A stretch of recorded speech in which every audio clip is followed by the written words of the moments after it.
Caminando, caminando, bajo el signo del caminante de José Luis de Dios, que ya la Fundación hizo suyo, cumplimos hoy la penúltima jornada del noveno brumario poético, dedicándola a la figura de Jorge Cuña, mi hermano. En nombre de la Fundación agradezco a todos ustedes su presencia y a quienes actuaremos desde este lado del escenario por su participación inestimable.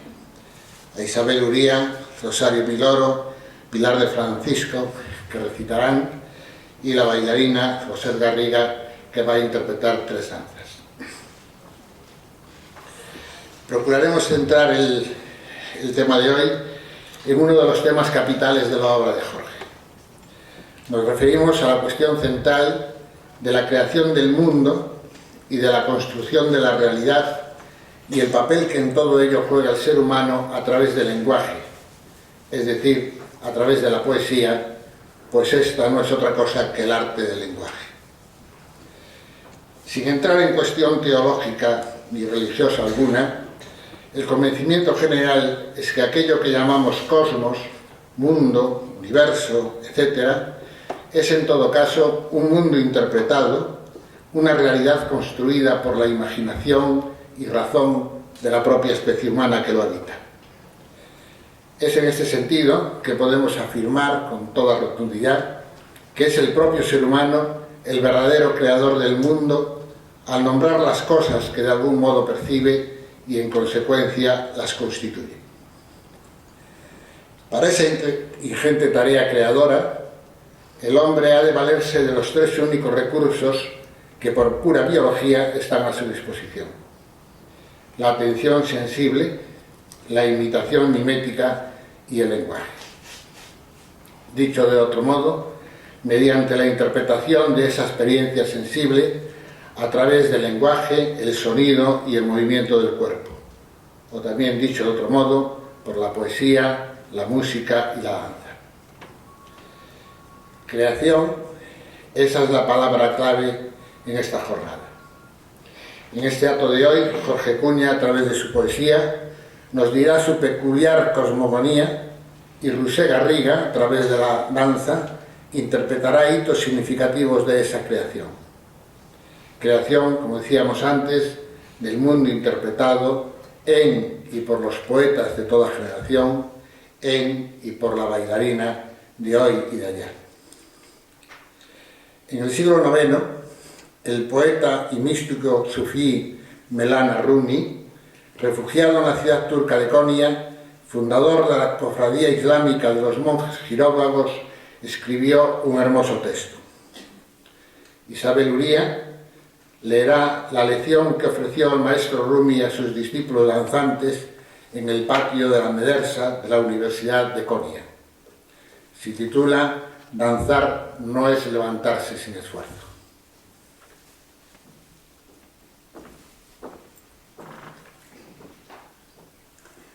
Danzar no es levantarse sin esfuerzo como una mota de polvo en el viento.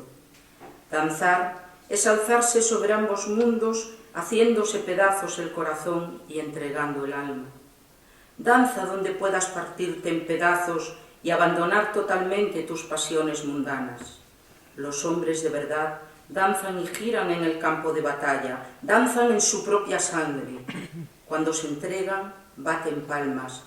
Cuando dejan atrás las imperfecciones del sí mismo, danzan. Sus poetas tocan desde adentro y océanos enteros de pasión hacen espuma en la cresta de las olas.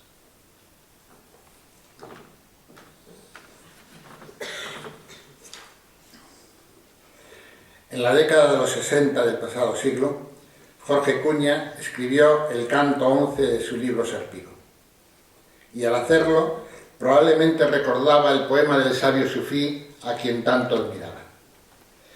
De lo que se habla en ambos poemas, en el de Jorge y en el de Rumi, es de la danza universal que a todos envuelve y nutre. Danza de los hombres que giran y se elevan, en el de Rumi, y peonza sin fin de los cielos y los humanos, en Jorge. Danza de la vida y estremecimiento de la tierra en la tiranía de los conflictos, en el poema de Jorge, o danza del éxtasis sobre el campo de batalla y la propia sangre en el texto de Rumi. Dice el poema de Jorge: es la hora de la lanza, ballet, mágica pantomima. Los vientos y desiertos, pantanos y las dunas y los ríos acabarán poseyéndose a sí mismo en el sarcasmo de sus fuentes. Las entrañas de la tierra despiertan a sus muertos. Ellos fecundan la mortaja nodriza que amamanta al lobezno y al cordero, que nutre al árbol donde pueden fructificar las hogueras, gérmenes, recuerdo definitivo en la tiranía de los conflictos. Y arde, arde al fin, arde viejo pergamino de los tiempos. Por tiranía de los conflictos se refiere Jorge al significado posible de dualidades verbales tales como la oposición, artificio-naturaleza, génesis-apocalipsis, arraigo-desarraigo, orden-caos, amor-discordia, éxtasis-movimiento, muerte-resurrección, etc.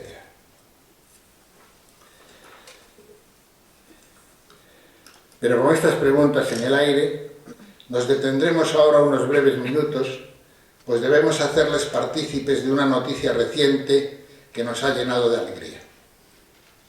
A nuestro amigo Jorge Candán, fotógrafo, documentalista y creador de films en torno al mundo subacuático, multipremiado en los más importantes certámenes nacionales e internacionales, le acaban de conceder el primer premio, Barandilla de Oro, en el Festival Internacional de Cine Submarino de San Sebastián, por su largometraje Mar de un bosque encantado. Hace poco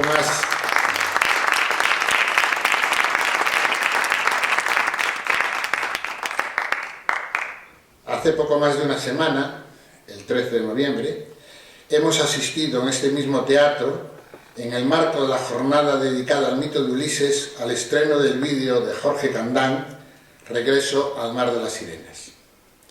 Hoy queremos compartir con ustedes la admiración por el trabajo y creatividad de nuestro amigo, proyectando la composición Pulsaciones oceánicas, que mucho tiene que ver con el tema de hoy.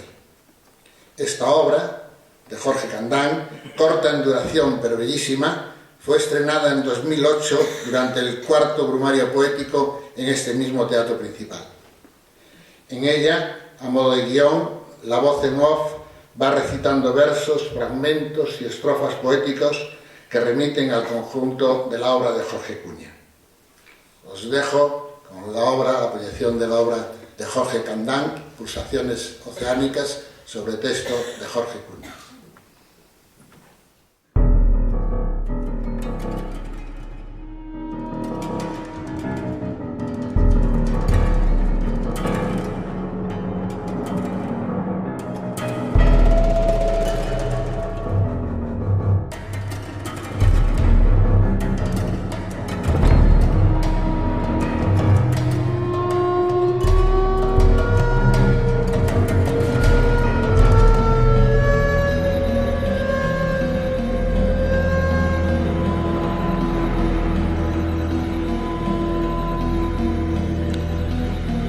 Miles de sueños giran en torno de las paredes, buscando aires lejanos y marinos, magnitudes todavía no alcanzadas, espantos todavía no medidos, pero todo está aquí anclado en embriaguez de metales y cadenas, en herramientas aún no usadas, en perdidas construcciones y en orgullos y números decapitados. Aquí está todo anclado, en esta isla cercada, solitaria y náufraga ante las constelaciones soñadas, en la que crece estéril el hierro y la palabra. La naturaleza se disfraza en un contrapunto de orgías y aves arrebatadas. Los huracanes y las olas juegan su pantomima, y la risa y la marioneta y el bufón se despiertan. Las paredes se estremecen y la isla se sumerge cercenada en los hondos pantanos de su burla. Los océanos se funden, danzan la acrobática danza de la muerte y se pierden, curvándose en remolinos grotescos, y en el encerado negro de la noche queda quebrada la tiza para siempre.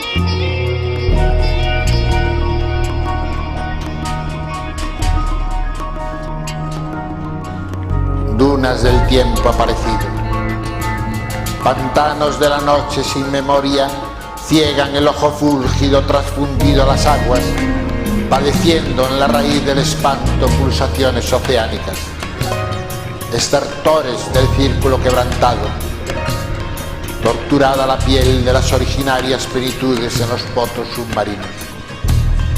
Se desgarra la membrana de los astros, se deshila el tejido de los climas terrenales, se desunen las horas hermanas y cristalizan en los lagos impasibles como pirámides rotas.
Vientos y bosques agudizan las flechas de su ira.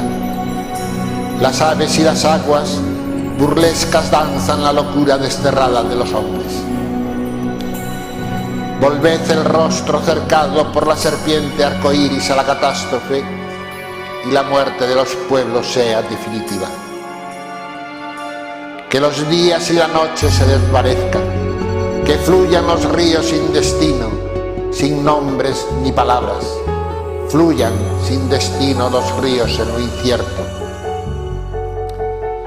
Fue el tiempo fantasmagórica señal, signo, máscara, marca aparente, línea divisoria, morir y la existencia, y fue el mar, la bruma indiferente, ausencia de los conflictos, germinaron algas marinas, húmeda ternura de los labios, y fue la sal de las mareas, agrio aguijón de lo estéril y el retorno.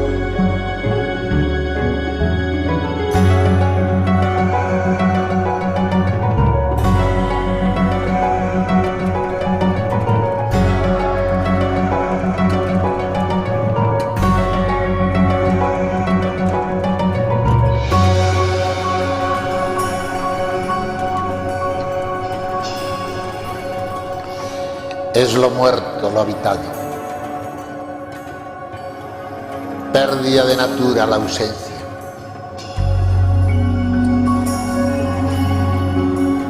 Es angustia lo muerto.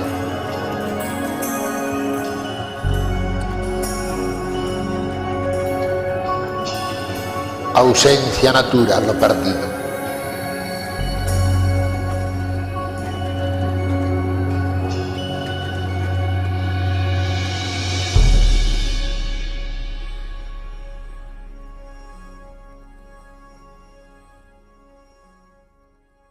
Decíamos antes que Jorge se refería en su poema como tiranía de los conflictos, a las series verbales generalmente contrapuestas como orden-caos, Génesis-Apocalipsis, etc.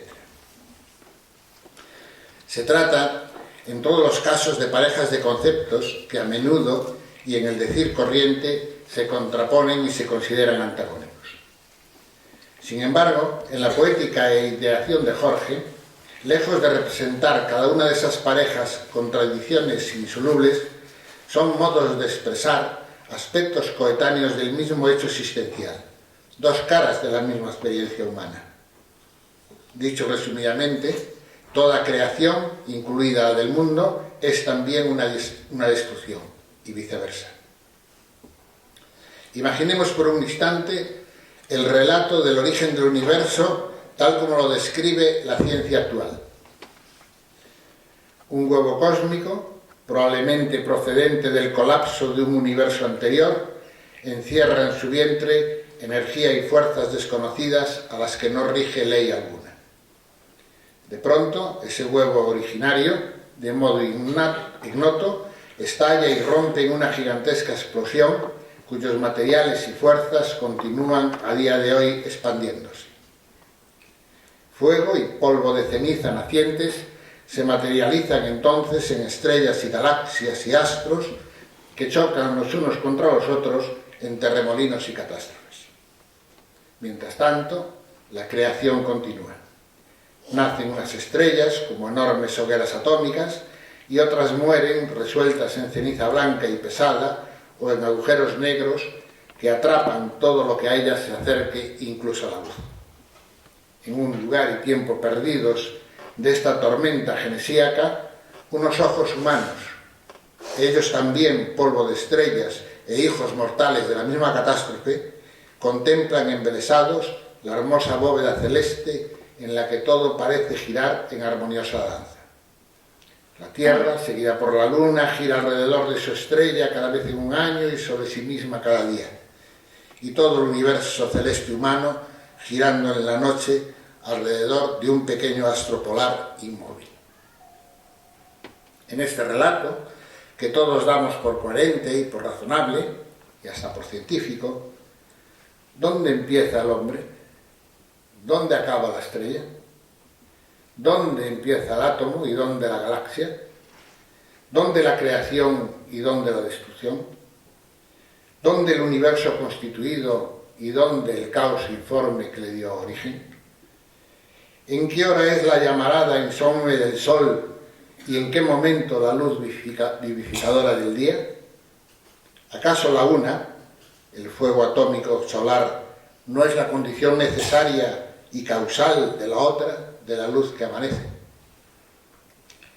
Pues a este instante pleno, atemporal y continuo, en que el nacimiento y la muerte de todas las cosas se conjugan en un orden cósmico reconocible, en ese momento en el que Génesis y Apocalipsis se superponen en violenta concordia, amalgamados en esa caótica concurrencia que llamamos realidad, a este episodio en el que creación y destrucción no son dos extremos de una misma cuerda, sino la cuerda misma que se tensiona, en el que el amor y la discordia no son tampoco fuerzas antagónicas confrontadas en el vacío, sino dos modos de la misma pasión, de la misma inquietud, de la misma pugna por colmar la nada, la existencia y la vida.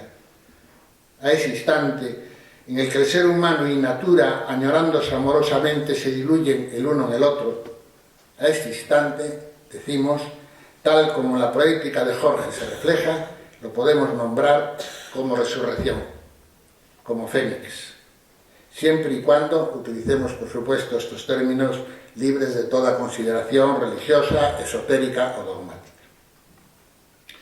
Todos conocemos la antigua leyenda del ave fénix, según la cual la hermosa ave se arroja al fuego y muere abrasada para renacer de sus cenizas en toda su gloria. Recordemos el cuento del genial escritor para niños Hans Christian Andersen, en el que además de cristianizar el antiguo mito, presenta a Fénix como símbolo de la poesía y la belleza universales y omnipresentes.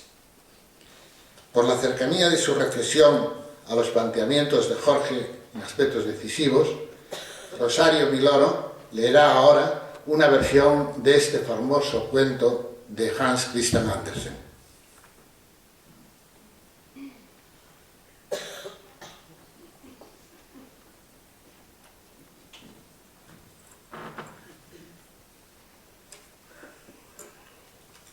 En el paraíso, bajo el árbol de la sabiduría, crecía un rosal. Sobre su primera flor, roja de asombro y hecha nido, nació un pájaro. Cuando Eva y Adán fueron arrojados del paraíso, de la flamígera espada del ángel cayó una chispa en el nido del pájaro y le prendió fuego. El animalito murió abrasado, y del rojo huevo salió volando otra ave, única y siempre la misma, el ave fénix. Cuenta la leyenda que anida en Arabia y que cada 100 años se da la muerte abrasándose en su propio nido y que del rojo huevo sale una nueva ave fénix única en el mundo. Pero el ave fénix no es solo el ave de Arabia, aletea también a los resplandores de la aurora boreal sobre las heladas llanuras de Laponia. Salta entre las flores amarillas de Groenlandia. Vuela como polilla espolvoreada sobre las manos del trabajador, en las minas de carbón de Inglaterra, bajo las rocas cupríferas de Fano. Entre hojas de loto se desliza por las aguas sagradas del Ganges. Va en el carro de Tepsis, en forma de cuervo hablador, agitando sus alas pintadas de negro. El arpa del cantor de Islandia es pulsada por el rojo pico sonoro del ave renacida. Se posa sobre el hombro de Shakespeare, como el cuervo de Odín. Ave Fénix, ¿tú no la conoces? Te cantó la marsellesa y besaste la pluma que se desprendió de su ala. Vino una vez en todo el esplendor paradisíaco y tú le volviste tal vez la espalda para contemplar el gorrión que tenía espuma dorada en las alas. Ave Fénix, renacida entre las llamas muertas, vuela, hija del animalito muerto, hija de la espada y el castigo. Vuela, sigue a los expulsados, destinados a la muerte. Ofrece a los perseguidos tu bello canto, la poesía, y ellos también renacerán de la flor incendiada.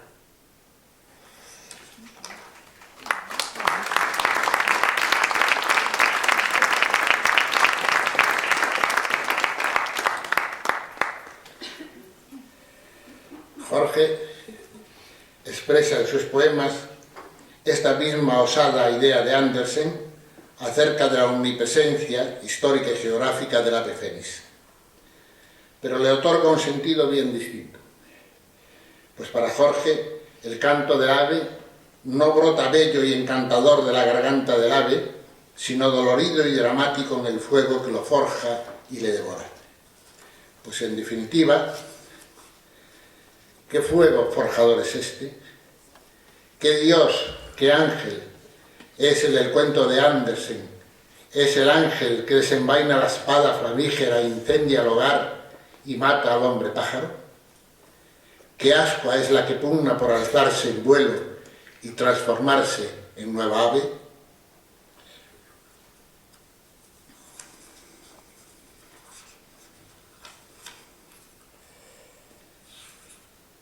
Comprender el enigma del universo, su origen y destino, representa un elemento central decisivo para comprenderse a sí mismos los humanos. Suele entenderse por cosmogonía el conjunto de relatos científicos o literarios que pretenden dar respuesta al origen y destino del universo y de la propia humanidad. La mayor parte de las cosmogonías, cada una con su particular narración y simbolismo, suelen considerar que antes del cosmos, del universo ordenado y armonioso, nada había sino un no ser, acaso un caos informe. En algún instante ignoto, el instante sagrado por excelencia, del caos originario surgirán y vendrán a la existencia las divinidades primigenias y tras ellas los dioses, los hombres y las cosas. Un grupo importante de los relatos cosmogónicos ancestrales culminan sus historias con la entronización del orden en el universo, al que tanto los dioses como los seres humanos deben prestar reconocimiento y someterse. Pues ese orden deviene garante de la armonía universal así establecida. Y ello, por más que persista por siempre la amenaza insomne de que el cosmos llegue a quebrarse y todo regrese al caos original. Sea la rebelión de los titanes, de los ángeles rebeldes, de las divinidades oscuras, el caso es que en todas las cosmogonías la amenaza al orden está siempre ahí, está siempre al acecho. Pues bien, la cosmogonía y la poética de Jorge va en dirección contraria a la que es común en la mayor parte de estas tradiciones teológicas y religiosas y a las doctrinas de todo tipo, también poéticas, asociadas a ellas. Pues para Jorge, ese orden establecido por la jerarquía celestial y su fruto, la armonía universal, son en realidad la mayor mentira. Un cuento de probada eficacia simbólica, pero que busca justificar, y de hecho lo logra, la jerarquía terrestre. En términos profanos, el homólogo actual al orden cósmico olímpico es, según Jorge, el orden estatal, del mismo modo que la narrativa actual homóloga a la genealogía de los dioses es la historia, escrita con mayúsculas, y su servidor.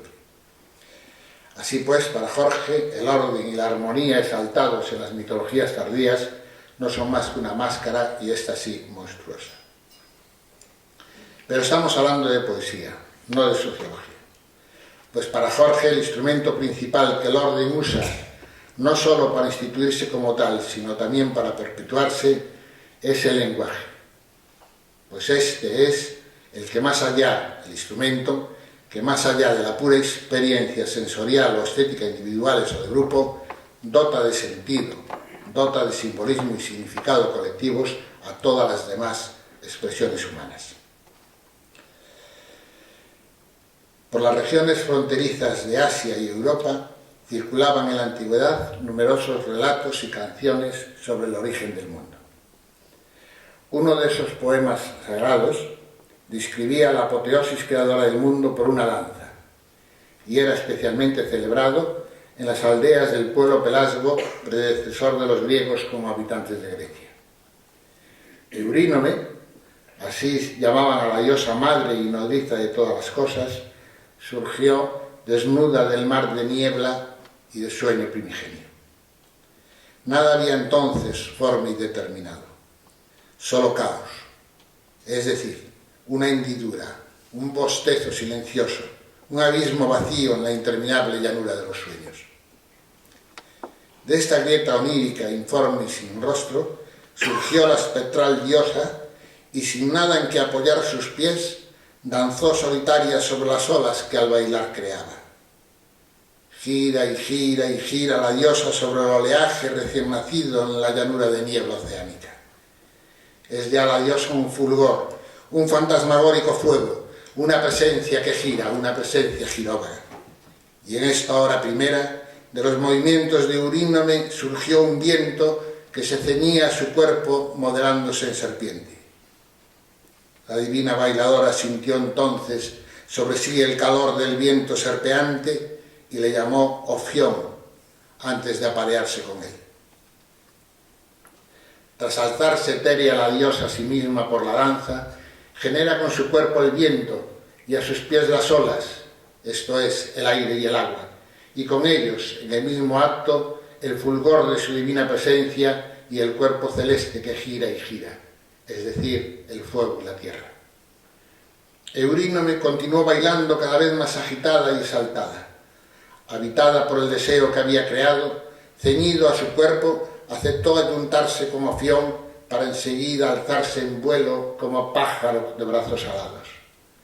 Aletea entonces la divina paloma con la semilla de Ofión en su vientre hasta que deposita sobre las olas el huevo universal, origen de todas las cosas. Ordena entonces a la serpiente que incube el gran óvulo cubriéndolo con 7 anillos del escamoso cuerpo.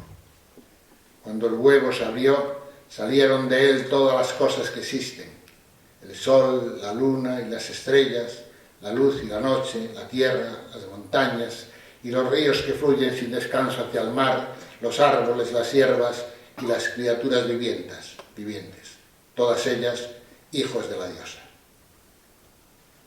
La danza cósmica continuó entonces en cada una de las criaturas así creadas, hasta que Eurínome pidió a la serpiente que se ocupase de los procesos de vida, muerte y renacimiento de todas las cosas habientes, de modo que la danza universal continuase siempre renovada.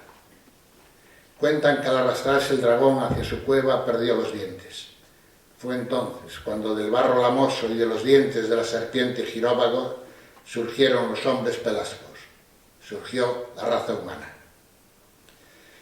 La danza de la espectral diosa, el remolino y la vorágine originarias del mundo, el baile alucinado de las cosas emergiendo del caos y el vértigo, es omnipresente en toda la obra de Jorge, desde el primero al último de sus libros, significativamente titulado Serpigo, la serpiente, publicado en 1972, y desde él hasta Hipofanías, editado en 2002. En su primera intervención, Roser Garriga Ciurany interpretará ahora la danza de la diosa Eurínome, con música de croque y con el tema Time. Roser, además de intérprete, es también la autora de la coreografía.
Editado en 1972, Serpigo fue el primer libro de Jorge.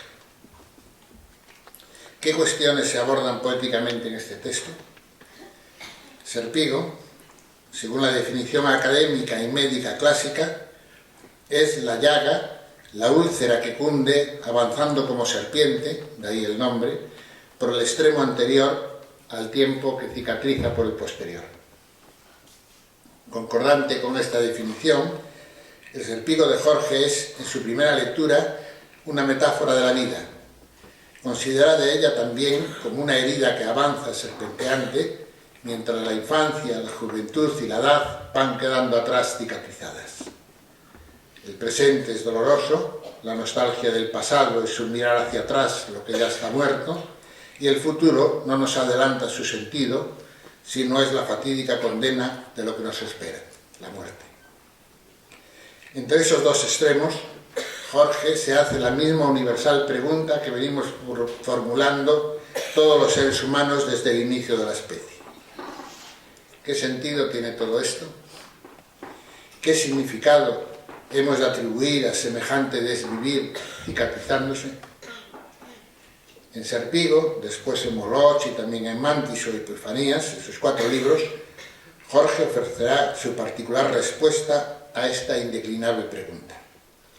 Y dirá, lo que da sentido verdadero y justo al azaroso avatar de la vida es precisamente la inquietud y la voluntad humana de encontrarle algún sentido. Esa valiente inquietud, por más doloroso que resulte expresarla, representa el único acto que no necesita de ningún Dios y de ninguna creencia y de ninguna justificación, porque ella misma es la respuesta a la pregunta. ¿Tiene sentido mi vida? Porque le pregunto y le doy yo mi propio sentido. Una segunda lectura de Serpigo nos remite al tema central esta noche, la resurrección.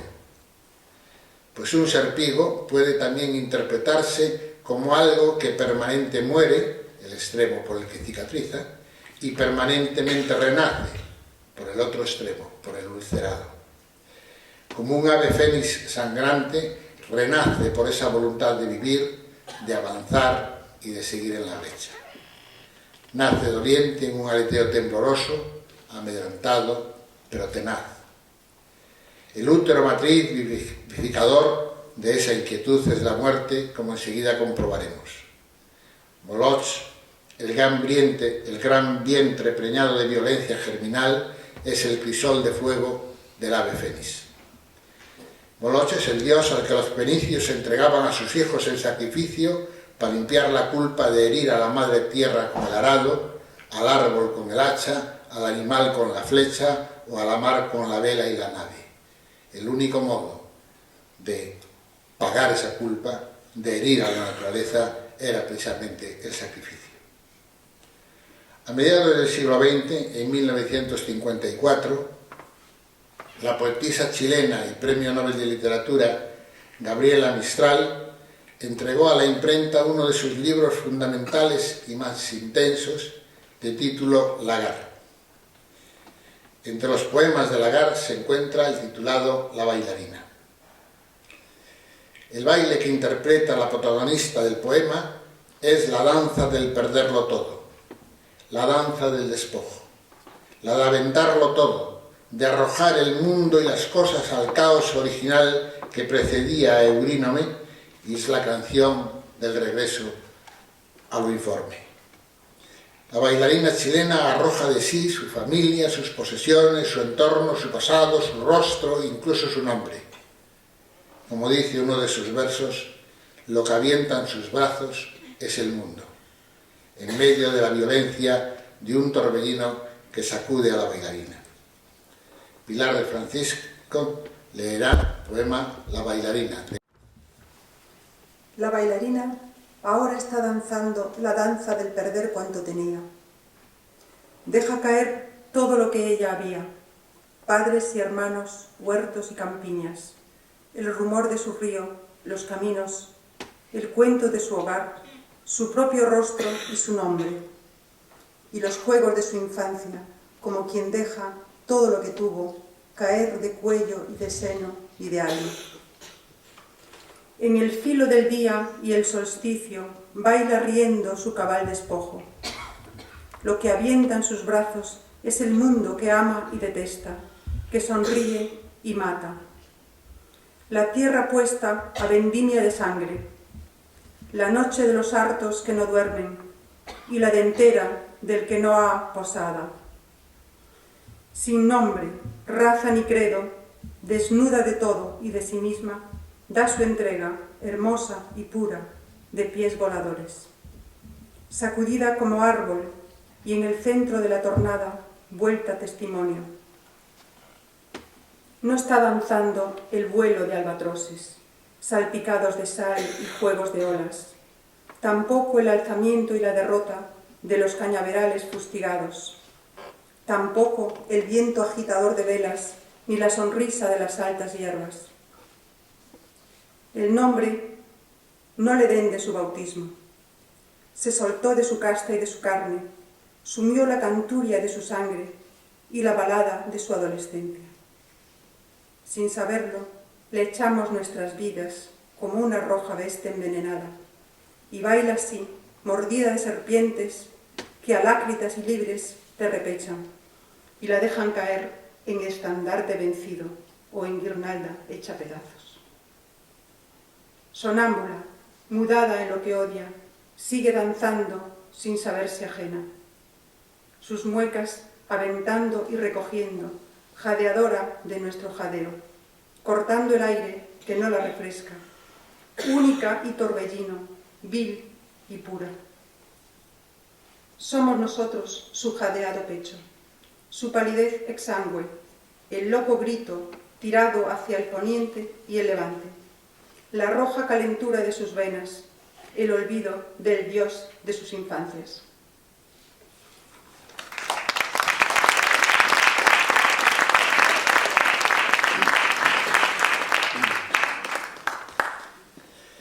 La canción del despojo figura en la obra de Jorge, por supuesto bajo una forma y estructura poéticas muy distintas de la elegida por Gabriela Mistral, pero en el fondo son muy parejas en su significado último.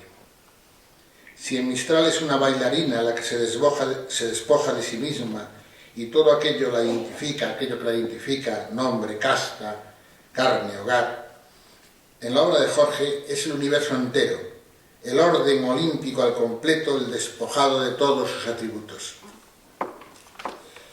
Y con ello queda el ser humano danzante, desnudo, estremecido, pero ya presto a un nuevo nacimiento. En los dos primeros poemas de su primer libro, en Serpigo, dicen esta universal danza, hombres, tierra y cielo, del desprendimiento en el que todo se pierde y de lo que no quedarán más que despojos, y en el que la tiza, una vez más, se quebrará en la noche fatídica. El canto primero se inicia con la danza cósmica de las serpientes y termina con la instauración de la muerte. El canto segundo, el renacimiento, se reanuda de nuevo la danza como un contrapunto de fuerzas universales de muerte y resurrección cíclicas. Canto primero. Cadenas de serpientes oprimen larvas avenidas de cristales. Vasos azules y venas blandas por heridas. Venas blandas en los cuerpos unidos de los hombres, en el vientre desnudo de la tierra, y venas blandas en la piel vidriosa de los cielos. Y todo apretado en un corazón solo y ahora seco. La sangre caída y coagulada en el lomo de las serpientes, ya no queda más que despojos, brindas disueltas en el aire, y en el espacio un largo anillo dilatándose, un círculo, la última apariencia. Canto segundo. Miles de sueños giran en torno de las paredes, buscando aires lejanos y marinos, magnitudes todavía no alcanzadas, espantos todavía no medidos. Pero todo está aquí anclado en embriaguez de metales y cadenas, en herramientas aún no usadas, en perdidas construcciones y en orgullos y números decapitados. Aquí está todo anclado, en esta isla cercada, solitaria y náufraga entre las constelaciones soñadas, en la que crece Stale, el hierro y la palabra. La naturaleza se disfraza en un contrapunto de orgías y aves arrebatadas.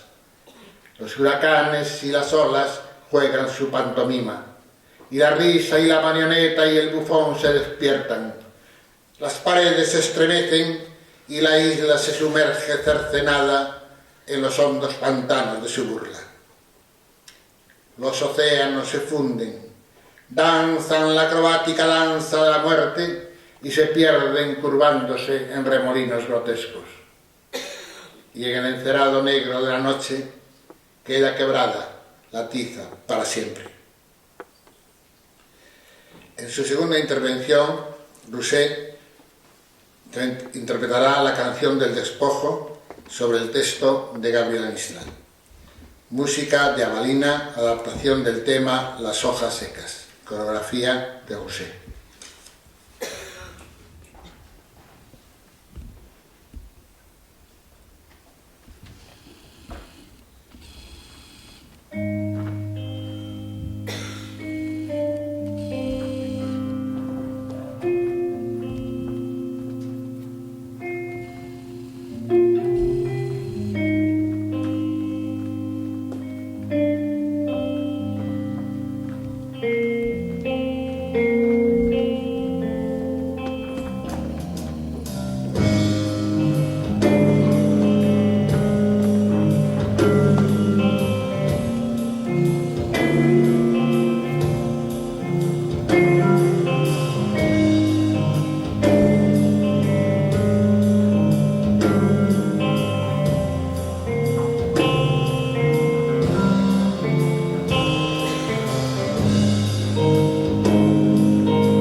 En el lenguaje convencional,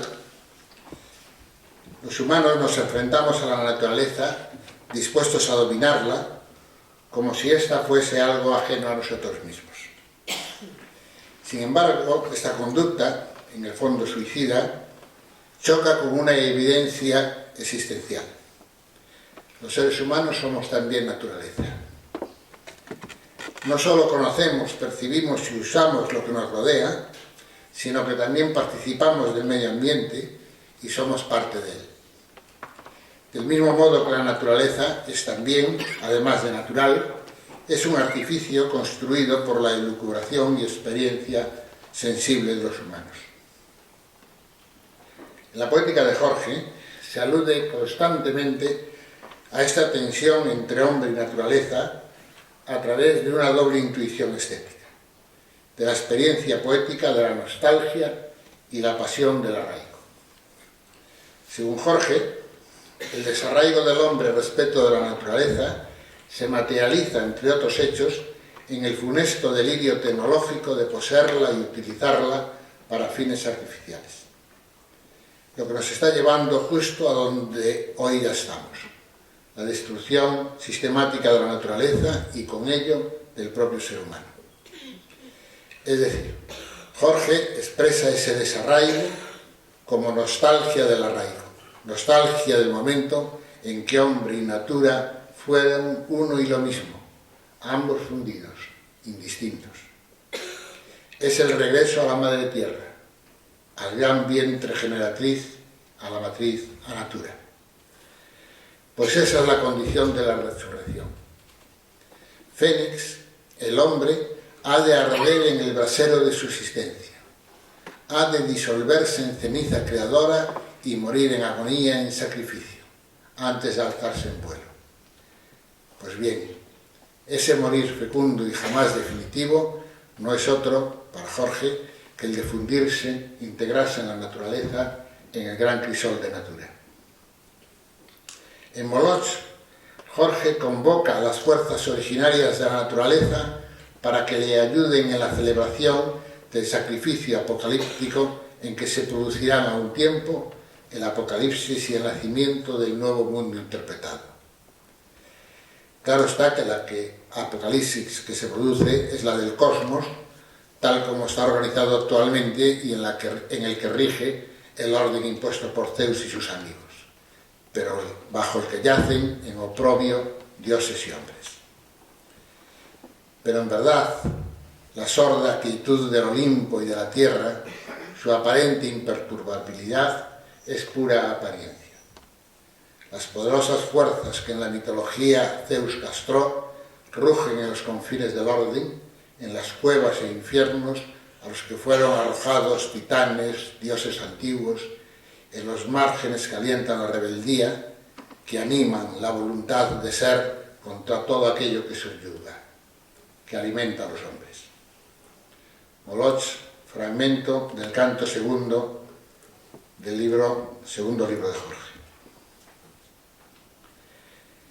Es la hora de la fiesta, hermana de la hora del crepúsculo, cuando los lobos aúllen y gime la agonía de los convidados que visten la túnica de las destrucciones. Es la hora hermana del crepúsculo, donde guerreros que bebieran, derramaran la sangre, disponen la mesa del sacrificio y sobre el manto que la cubre trazan el camino del holocausto. Vientos y bosques agudizan las flechas de su ira. Las aves y las aguas burlesca danzan la locura desterrada de los hombres, y vosotras, águilas celestes, mensajeras de las cumbres, extraños habitantes, las garras afiláis y florece la muerte. Trazado está el camino del holocausto. El acróbata y la muñeca juegan al amor. Las naciones se despiertan y a las llamas ofrendan su ternura. Coronan de guirnaldas el exilio en la noche, desgarrada la distancia, doliente desterrado de la madre, huésped no más allá de la tierra, y ciñen sus cuerpos con los escudos del combate, fortalezas del hambre que se devora a sí misma. Entonad, naciones, los cantos de guerra. Entregad al vértigo de la catástrofe el juego de los jardines donde edificaste la tortura de los enanos y los gigantes, látigos hirientes de la palabra que niega o afirma, disfrazados golpes de metal, las máscaras ciegas de cemento donde se oculta estentórea la risa del verdugo. Entonad, naciones, los cantos de guerra. El camino del holocausto está trazado. Resplandeced un instante entre las llamas espirales. Volved el rostro cercado por la serpiente arcoíris a la catástrofe y la muerte de los pueblos sea definitiva. Que el banquete de lo nacido se disperse a los vientos. El hacha primordial corte el árbol luminoso de la existencia y estéril se derrame la savia por mundos innumerables. Azotarán las montañas tempestades de sal y azufre, herirán las llanuras, abrirán rojizas llagas donde crecerá lo maldito para la tierra. Sexo tumba tú, ya desunida de lo nacido, engendrarás estertores, rechazarás lo que vive en tus entrañas, y tú, ya desunida de lo nacido, la mortaja solo puede cubrirte y devorarás como cadáver lo que habite en tu vientre.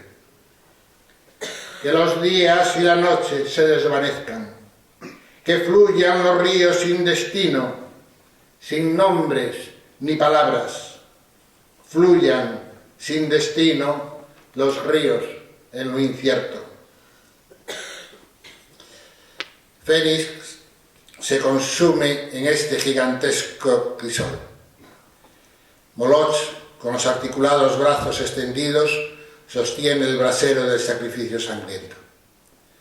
La ceniza se extiende, la inmolación se produce, el hombre tenaz impone su inquietud por la injusticia que sufre, particularmente esa injusticia fatal que es la muerte y la inexplicable persistencia del vivir entre dos nadas.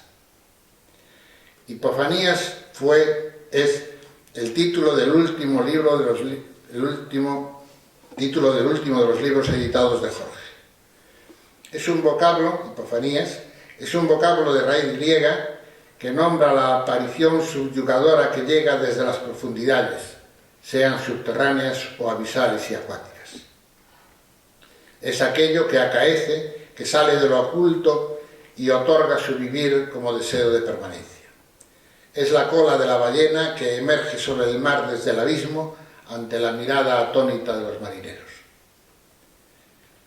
Eurínome, la danza creadora, fue, por tanto, la primera hipofanía para la gran tribu de los pelasgos, como lo es también en el poemario de Jorge, por más que la diosa, transmutada en naturaleza creadora y en madre primigenia, haya hoy desaparecido y solo nos quede de ella el deseo de reencontrarla, de fundirnos con ella en su fulgor, en su ola, en su matriz, en su danza. Ofión, la serpiente, fue por tanto también la primera hipofanía para la gran tribu de los desterrados, como lo es también en el primer poemario de Jorge, precisamente titulado Serpigo, por más que la Pitón, la serpiente Pitón, transmutada en el libro de Jorge en Apolo, dios de la aurora y de la luz, hija de Leto, la noche a la que Apolo mata. Fénix, el ave, es por tanto también la primera epifanía para la gran tribu de la especie humana que espera renacer cada día, alzar el vuelo, tocar el cielo y de este modo vaciar de sentido al hecho de la muerte. La naturaleza, rugiente en todo su esplendor, deseada y convocada a la lucha contra el viejo cosmos y el orden en que rige el fatídico espectro, es por tanto la nueva hipofanía que brilla en cada una de las páginas, en cada una de las estrofas y versos de Jorge. En Hipofanías, el surgir de Eurínome es en realidad el deseo de ella, el deseo de natura de los hombres. Tan vehemente anhelo, que otros poetas llamarán amor, unión mística o inefable encuentro con Dios, términos todos que Jorge ignora por estar cargados de ideología, lo expresa Jorge en unos versos e imágenes de gran originalidad y virtud poética, como apenas se encuentran en toda la poesía española del último decenio. En Hipofanías, la hoguera del sacrificio a Moloch es el magma que asciende desde el núcleo incandescente por las grietas de la tierra y por la piel del hombre. Es el volcán que asciende, es el fénix que arde en la cima, hacia una nueva vida, hacia una nueva muerte. Poema Máscara de piedra a la casa, fragmento del último libro de Jorge, Hipofanías, y con el que da sentido a este acto. Pérdida de natura, despeña el habitar al desamparo. Habitamos, donadora de formas, fatídica la ausencia, angustia de la que brotan a corazón abierto espacios, despiadadas talarañas que asfixiantes aletargan la nutricia, verdinegra maternidad de los bosques. Húmedas irisaciones hubiera en su tibio regazo, sin dejarse atrapar por desarraigadas figuraciones. Angustia de lo que a hierro se forja, umbrío tiempo, argolla que circunda suprema maternidad. En su regazo hubiera interminable júbilo, sin dejarse aprisionar por eslabones figurados, instante a instante. Es lo muerto, lo habitado, pérdida de natura, la ausencia. Es angustia, lo muerto, ausencia, natura, lo perdido. Muertos, estigma de vecindad, para aire, para mar, son encarnizados lazos para cielo, para tierra, aire, mar, eco y eco blanquecinos en el interior de la casa, resonancias funerales, cielo, tierra en el hueco de la máscara. Los muertos visten a los vivos con el ropaje de la existencia, tejido con hilo sonoro de sombra en el exilio de la vida. Invocadnos, somos palabra en vuestra boca. Si no se pronunciase el nombre de la nada, ¿qué nombre para algas, árbol o los mortales? El sol se mira en el no, surge más ardiente de sí, se desvanece en su brillo, vuelve su brillo más intenso, ilumina al habitar con el gesto de la mano que impone horizontes a lo que no siendo es indeterminado. Horror iluminado la palabra, sonríe la máscara, se estremece la madre, acuna dolorosamente las voces que marcan lejanía en el abrazo de lo fecundo. Lágrimas compasivas la savia roza los pensamientos, cortaduras de lo que está más acá de cualquier posesión. Nutre madre las palabras, desborden de ternura, se abra fúlgida la puerta, se inicia la danza, se arremoline en vértigo de negra luz verdeante, nieve, nube y niebla y viento, en ofrenda a los senos por cálidas, deslumbradores aromas, transfigurados destellos de infinitos nacimientos, fundidos en el instante infinito, en que rejas de arado del tiempo no surquen entrañas allí, donde íntimo anida en continuo cumplimiento el goce.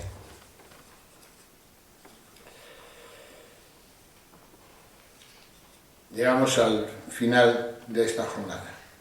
La tercera intervención de Rousset será precisamente la canción de Sarpigo, Hipofanías, con música de Arvo Part con el tema Furalinas. Coreografía e interpretación Rousset, Garriga, Siguranches.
jornada dedicada, como decíamos, al reconocimiento de uno de los temas centrales en la poética de Jorge.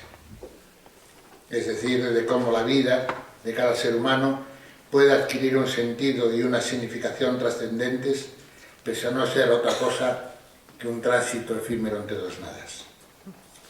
La clave está en la voluntad de vivir, de ser, pero no de cualquier manera.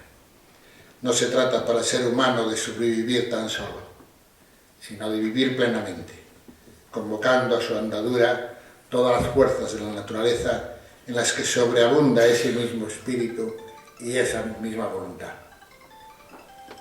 Como escribió Schopenhauer, la voluntad de ser es manifiesta en todos los seres de la naturaleza, orgánicos o inorgánicos, en la gota y en la ola, en el electrón que gira y en la estrella que fulgura, en el animal que se duele y en la planta que crece. Pero solo el hombre puede, a partir de esa voluntad que vence a la muerte, ofrecerle un sentido a su batallar. Puede conocer, puede ver, puede hablar, construir la palabra, construir el poema, construir la música, construir la danza, construirse a sí mismo y recomenzar el mundo ofreciéndose a los demás, como Fénix, el ave resurrecta forjada a fuego, como Eurínome, la diosa danzante, madre de todas las cosas, como la serpiente, ya mudada su camisa, como monje giróvago enloquecido éxtasis, como la bailarina, despojada de su ser entero, pero en vuelo suspendida. Solo me resta, por lo tanto, darles a ustedes las gracias y pedir a Rousset, a Isabel, a Charo, a Pilar, que suban a este escenario para recibir, si es que les ha gustado, su aplauso. Gracias.